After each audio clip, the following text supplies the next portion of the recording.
Today is exactly 6 months since I picked up my car from the dealership, so I thought I'd better do a video. I've been a bit slack on doing 911 videos lately, so before I head off to New Zealand I thought I'd do a quick update telling you how I've got on with this car for the last 6 months. I'm going to break this video into 3 segments. I'm going to quickly go over the configuration one more time and talk about how I feel about the options that I got once again. I'm just going to go quickly skip through them.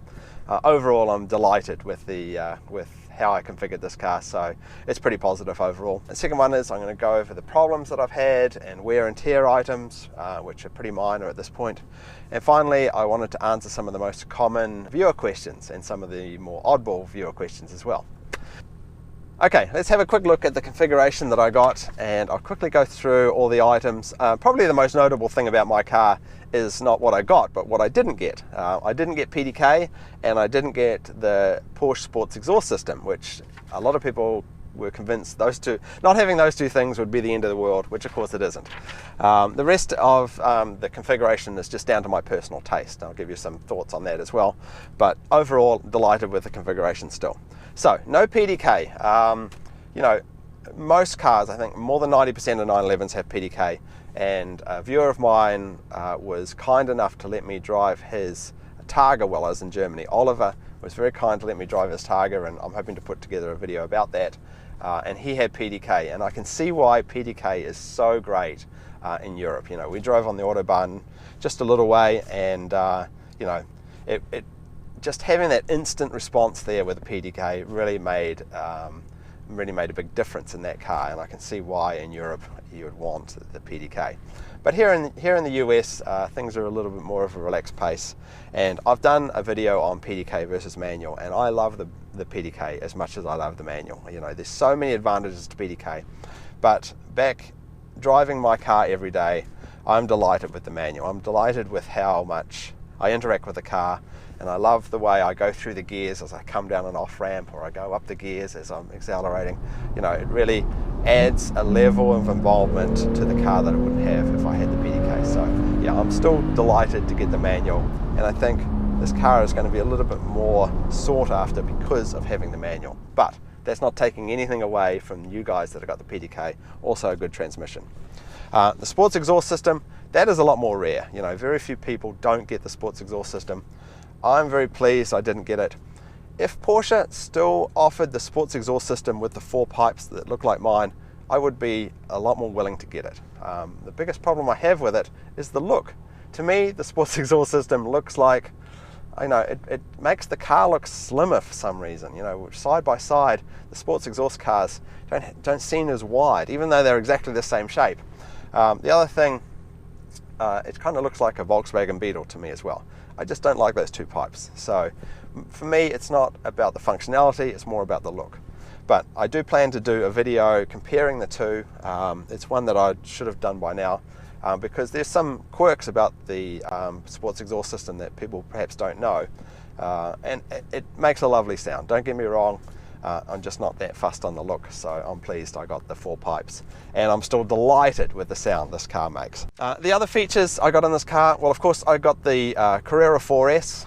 I would be honestly happy with any of the Carrera models, the base Carrera, the Carrera S with the 2-wheel drive. Sometimes I wish I got a 2-wheel drive model, even the Carrera 4, or as I got the 4S. You know, I love the 4S because how it looks. You know, looks are a big thing for me when it comes to a car. And this car is just the most beautiful 911 as far as I'm concerned. I just think it's gorgeous. And a big part of that is because it's the 4S. But of course, I like the 4-wheel drive as well, particularly in wet weather and snowy weather. You know, I would definitely get this model again, delighted with it. But I would be happy with any of the Carrera models. Even the base Carrera is a very lively little car to drive, and sometimes I'm a little jealous of the lesser powerful engine. It's a little more lively, as you push a little harder. You know, power isn't everything, and I think these cars have gotten too powerful, and you know, it sort of takes away some of the fun. So yeah, any of the Carrera models I'd be delighted with, so I'm glad that I got the 4S. As for colors and interiors, you know, yeah, once again happy with the colors. The interior is really holding up well. The sport text has no marks on it, and the leather, even this chalk leather, this light leather, no discoloration or marks yet. even at the 6,000 mile mark that I've done now. It's holding up really well. I treat the leather with a little bit of BMW leather treatment every now and then, but otherwise, you know, it's great. I've talked about the seats before. The seats are probably the biggest thing between this car and my old 911 in the way of comfort. I can't recommend the 18-way seats enough.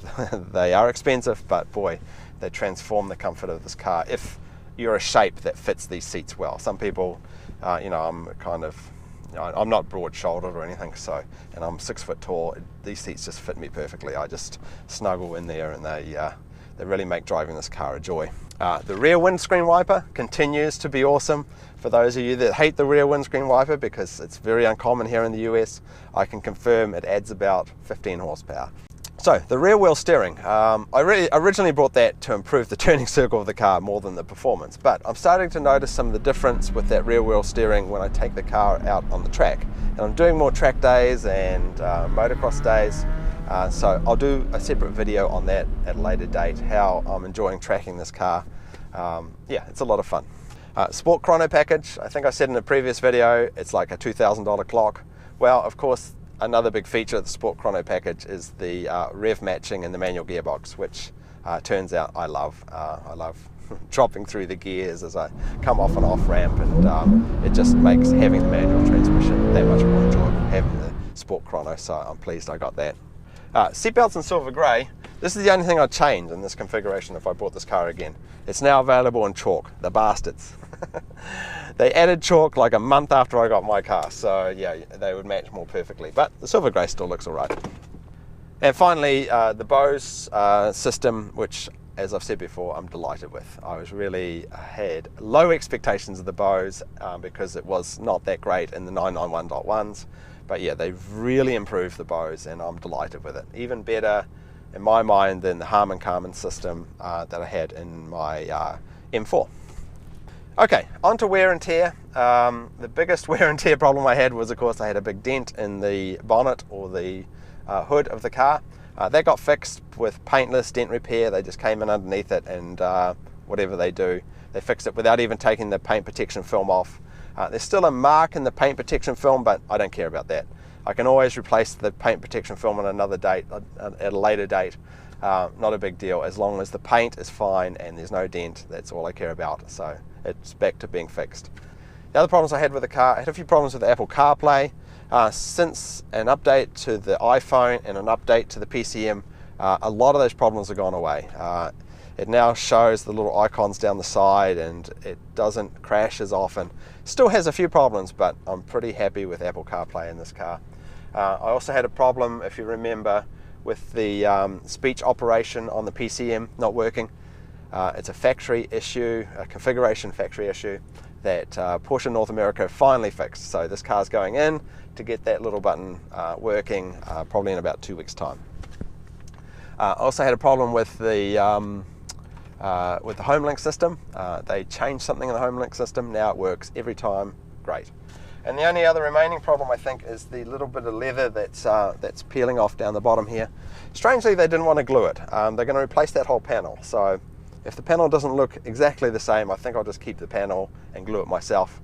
But hopefully they're just going to replace it, no big deal. So other than that, no problems with the car, running completely smoothly. And because Porsche's maintenance period is so long, this car hasn't even been in for maintenance yet. In fact, it probably won't go in until 15,000 miles. So I haven't had any other maintenance costs or anything other than just fuel and insurance. Okay, finally, some of the more common and oddball questions that you guys sent me. First one is from Greg Willis. He writes, the safety stickers on the sun visors, they have to go, Nick. They have to. He's talking about these things here. They aren't actually stickers, they are painted on. And the way to fix that, it doesn't bother me, I never look up there, but people that watch my videos comment on it all the time because they see it and they look just awful. The way to fix it is to replace the sun visors, but it's not cheap. In fact, Suncoast offer an Alcantara version. You know, I'm not a big fan of Alcantara, but I've got it up in the ceiling and it would be nice to have Alcantara matching sun visors, but they are $1,300 and I can think of better ways to spend $1,300. Next is from Herbert Lee Van Gong. He writes, Nick, do you have the SPASM, which is the 20mm PASM, which is an option in this car? No, I don't. I've just got the standard PASM because it's a little more comfortable and I didn't want the car to ride as much. He writes, I scrape my GTS almost everywhere. Well, yes, he probably will. So I've got a friend who's got a GTS and he has the same problem. So the GTS has a triple hit to it when it comes to these things. First of all, they come standard with the SPASM, so they're 20 millimeters lower.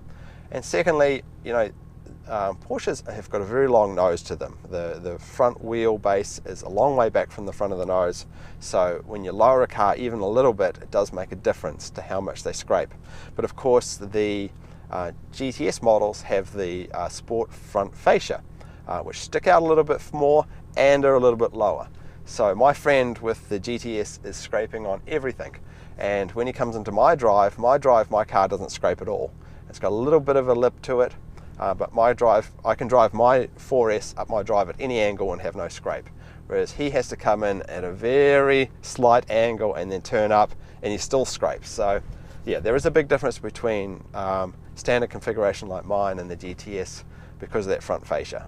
I don't like the look of that front fascia, and it really makes owning the GTS a pain in the ass. But of course you can always get the front axle lift system. It's a couple grand.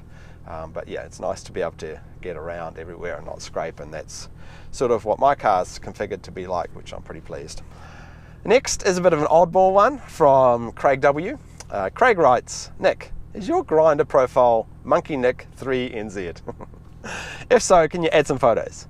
You know, if I had a Grindr profile, that would probably be the name I'd use. But no, I do not have a Grindr profile. Do you have a Grindr profile, William? Nancy Hughes writes, Nick, objectively, which car is more comfortable to ride? Your new 911 Porsche 991.2 or the previously owned BMW M4? This is a good question. I get this question all the time, questions comparing the two. The good news is someone just repurchased my old M4 and he's kindly agreed to come over and do some videos with me.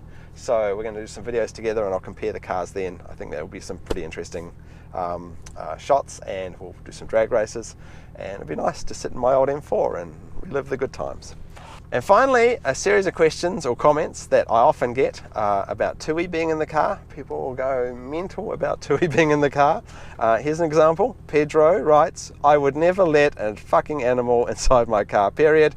Animals live with animals, humans live with humans. I'm not sure that's completely true, Pedro. But of all the comments I get about Tui in the car, I think Justin Hughes is the most eloquent. He wrote, this guy, letting his dog in the car. He does not deserve a car like that. Porsche should take it off him and then rub him up a bit. I would like to see that. I'd like to see that too. What a douche shit platter. What is a douche shit platter? I should make it, that's a good idea for a t-shirt. Douche shit platter. Yes, Justin. Of course, having Tui in the car has done no damage to the car so far as I can tell. I wash it pretty often, there's no scratches, it's not the end of the world. And because you're so sensitive about this subject, I want you to close your eyes now. Because I have more than one dog in this car, and so far they've done no damage. But the underlying fact, of course, is that dogs are simply more important than cars. Having Tui with me just makes everything more fun, and so I'm never going to worry about her being in my car. Not that she damages it anyway, but it's just awesome having a dog. Dogs make things more fun. Anyway, that's my quick update on my 911. I've got a lot more 911 videos coming. This week, in fact tomorrow, I'm heading off to New Zealand for 2 weeks, so I'll make some videos while I'm there. And when I get back, I will do a sports exhaust video, I'll do some track day videos, and I'll do my video comparing my 911 to my old M4. So lots of things to look forward to. So thanks for watching everybody, and I'll see you guys in New Zealand.